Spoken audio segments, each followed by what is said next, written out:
Vamos imaginar a seguinte cena por um instante, só para contextualizar quem está nos ouvindo. Imagina a tela do computador brilhando ali na sua frente, aqueles números piscando violentamente em vermelho, sabe? Uhum, aquela tensão clássica, uma cena até meio agoniante. Exato. O coração da pessoa está acelerado, batendo quase na garganta. As mãos chegam a suar frio no mouse ali na mesa, porque cada segundo que passa significa, literalmente, menos dinheiro na conta. É uma perda palpável dando ruim na sua frente. Nossa, sim. E o cérebro, logicamente, sabe exatamente o que precisa ser feito nessa hora. Sabe perfeitamente. A razão diz que é só clicar no botão, assumir o prejuízo de uma vez e sair daquela situação, mas incrivelmente o dedo simplesmente não se move. É, a pessoa congela por completo. Ela congela, fica ali, paralisada olhando para o gráfico e nutrindo uma esperança assim, quase infantil, de que o mercado vai magicamente perceber o erro, pedir desculpas e devolver tudo o que tirou. O que, infelizmente, sabemos que o mercado nunca faz. E é fascinante porque esse colapso não é uma falha técnica do computador ou do sistema. É um curto-circuito puramente humano. Sem dúvida. Nós estamos lidando com a fronteira exata onde o nosso instinto de sobrevivência e o nosso intelecto entram numa guerra declarada contra a realidade. Pois é, e para entender a mecânica dessa guerra, a nossa análise de hoje, com os materiais e pesquisas que recebemos, vai focar em um ambiente super extremo. Talvez o maior laboratório psicológico do mundo moderno, o universo do day trade. Que são aquelas operações financeiras de curtíssimo prazo, né? Onde tudo acontece em segundos. Isso, onde as pessoas são forçadas a se superar na gestão emocional, ficarem frias e calculistas, se apegando a estatísticas e não a sentimentos. Mas confesso que o que me surpreendeu nas notas foi a ferramenta usada para desvendar isso. Ah, a ponce literária que os materiais usam. Exato. Porque nós não estamos usando um manual denso de economia comportamental aqui. Para analisar essa psicologia, a fonte traz uma fábula. Aquele livro clássico dos anos 90, O Quem Mexeu no Meu Queijo, do Spencer Johnson. Uma escolha que de cara parece inusitada, mas faz um sentido absoluto quando a gente desconstrói a premissa. Eu fiquei fascinada lendo as notas. Como assim? Explica melhor para o pessoal. Bom, o livro conta a história de 2 ratinhos e 2 humanos em miniatura, todos presos em um labirinto procurando por queijo.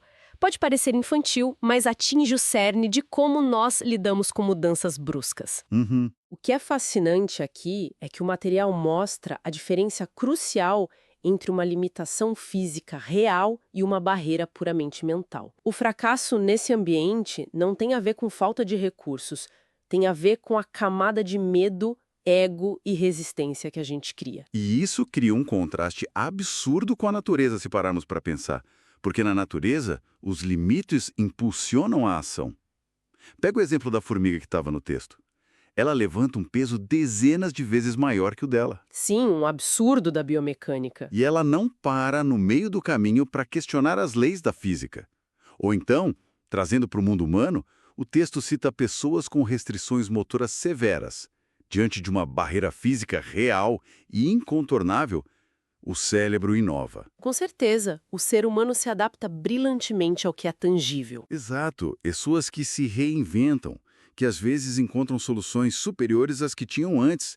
Pessoas que transformam moedas em fortunas. A restrição física te empurra para frente.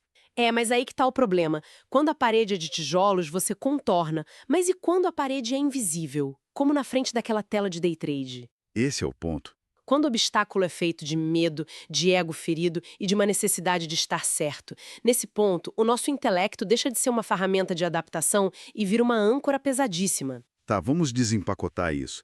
Como assim o intelecto vira uma âncora? Porque a lógica por mim diria que quanto mais a gente pensa, melhor é a solução. A teoria diz isso, né? Pois é, mas o texto traça esse paralelo com os personagens do livro. Temos os ratinhos Sniff e Scurry agindo por instinto, e os humanos Ham e Hall agindo pelo intelecto. Como isso se desenrola quando o negócio sai do controle? Pensa na diferença de como eles processam a informação. No livro, quando o queijo some do lugar de costume, os ratinhos não sofrem de dissonância cognitiva. Eles não ficam traumatizados? Não. Eles têm cérebros pequenos. Eles notam a mudança, percebem que acabou e imediatamente correm pelo labirinto para achar mais queijo. A realidade mudou, o comportamento deles muda no mesmo segundo. Sem luto nenhum, né? Sem reclamar do universo. Exatamente. Já os homenzinhos têm cérebros complexos, cheios de crenças e expectativas. Quando o queijo deles some, o choque paralisa os dois. Eles não procuram uma solução, eles procuram um culpado. Começam a teorizar. Sim, gastam uma energia absurda reclamando da injustiça, sentem que o universo traiu eles. E o resultado físico disso é que eles sentam num lugar vazio e ficam esperando o queijo antigo voltar. A intelectualização gerou inércia. Sabe, quando eu estava lendo essa parte da análise, me veio uma analogia muito forte na cabeça de como isso soa na prática. Qual analogia? É tipo estar no meio do oceano. Aí você percebe que o seu barco fez um furo gigante no casco e a água começa a jorrar para dentro. Só que, em vez de pegar um balde ou pular no bote salva-vidas, a pessoa puxa uma cadeira. Nossa, senta no meio da água. Ela senta, cruza os braços, com a água já no joelho, e começa a escrever uma tese acadêmica argumentando por que, segundo as leis da física e da hidrodinâmica, aquela água não deveria estar entrando no barco dela, e o barco afunda. Essa analogia é perfeita. E trazendo esse barco afundando para a tela do gráfico financeiro, a gente vê isso o tempo todo. As pesquisas indicam que o sucesso é ser como o ratinho. Farejar a mudança rápido. Isso, farejar, que a tendência virou, e agir sem hesitar, executar o plano. O fracasso vem quando a pessoa age como o humano do livro, se casando com uma análise furada. E esperando passivamente que o mercado volte para o preço de entrada e peça desculpas. Exato. O cara fica no barco afundando, tentando argumentar com o oceano. Mas o mercado é tipo o oceano, não escuta a tese de ninguém, não sabe quem somos e não liga para as nossas necessidades. É uma entidade fria. Mas, peraí, se o cérebro sabe, de forma racional, que ficar brigando com a tela não vai trazer o dinheiro de volta, por que ele escolhe essa tese paralisante? O que alimenta isso, né? É o que alimenta essa autossabotagem, em vez de simplesmente pegar o balde. A análise aponta que existe uma emoção primária regendo todo esse colapso intelectual. O medo puro e simples. O medo é o verdadeiro arquiteto da complexidade. E se conectarmos isso ao quadro geral, entramos numa pergunta de ouro que o livro faz. Aquela frase icônica. Sim. O que nós faríamos se não tivéssemos medo? O que a pessoa faria diante daquele monstro impossível que o gráfico se tornou, se não tivesse pavor de perder ou de estar errada? É um suco no estômago essa pergunta. E a explicação das fontes sobre o porquê do gráfico virar um monstro é perturbadora. Eles dizem que a complexidade é, na verdade, um escudo. Um mecanismo de defesa. Com certeza. Porque pense bem, se a pessoa transforma um trade ou qualquer objetivo de vida num negócio excessivamente complexo, cheio de variáveis incontroláveis, ela cria o álibi perfeito. A desculpa perfeita caso dê ruim. Exato. Se der errado, ela pode encolher os ombros e pensar que o sistema que era difícil demais de qualquer jeito. A culpa não é a da falta de ação dela, é o mercado que é complexo. Caramba, então a gente abraça o labirinto complicado porque o medo de tentar o simples e falhar é muito pior. Porque se a coisa for simples e eu errar, a culpa é inteiramente minha. Não tem onde esconder a incompetência. É o ego se protegendo do fracasso. A complexidade é uma névoa que o nosso cérebro joga para mascarar o medo. E como é que a pessoa supera isso, então? Como ela simplifica e para de brigar com o labirinto? Confiando na estatística. O material ressalta muito isso. A solução é simplificar a estratégia, como a formiga que só carrega a folha.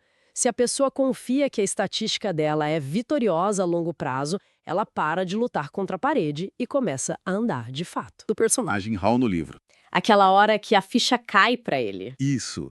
Ele percebe que, e eu cito, quanto mais rápido você se desfaz do queijo velho, mais rápido encontra o queijo novo. O que me faz pensar, na prática do mercado, o que é exatamente esse queijo velho? O queijo velho são os nossos vieses cognitivos. São aqueles pensamentos insistentes tipo, eu acho que vai subir agora porque caiu demais. Ou, mas ontem essa mesma estratégia funcionou. A pessoa fica presa numa expectativa morta. Exato. Ela não solta o osso. E aqui a gente precisa redefinir um conceito crucial que as fontes trouxeram. A ideia de ser frio e calculista. Ah, sim. porque a imagem que o cinema vende é do operador de Wall Street que é quase um psicopata, sem sentimento nenhum, um robô de terno. E a realidade do operador calculista é completamente diferente. Não significa não ter sentimentos. O coração acelera igual para todo mundo. Significa ter a capacidade extrema de desapego. Desapegar do resultado, né? Isso, desapegar do resultado de cada operação individual. O mercado se move o tempo todo. O lucro, que é o queijo novo, se move. A função do operador é ter flexibilidade cognitiva para seguir esse queijo sem guardar mágoas de uma perda anterior. Sem tentar se vingar do mercado porque tomou um prejuízo. Perfeito.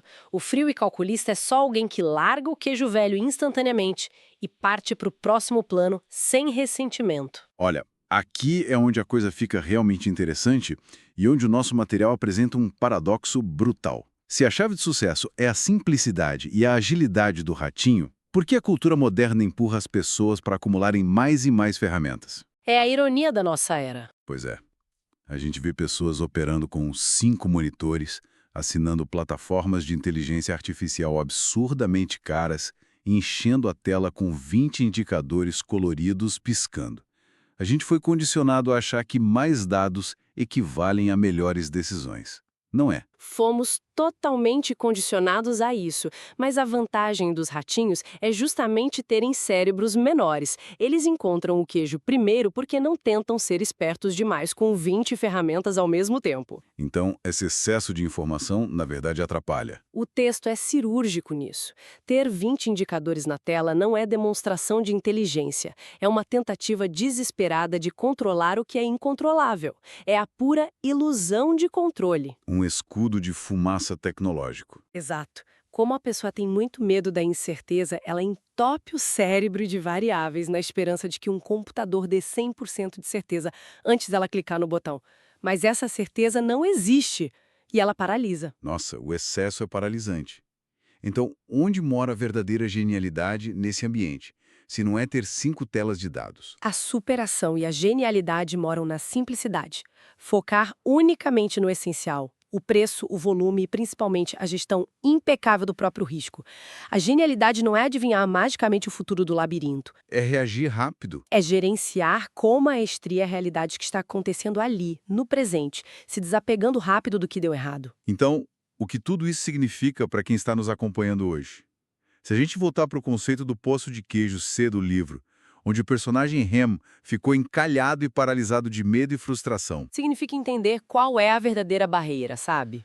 Sim, a maior barreira que torna as coisas impossíveis não é a falta do queijo em si.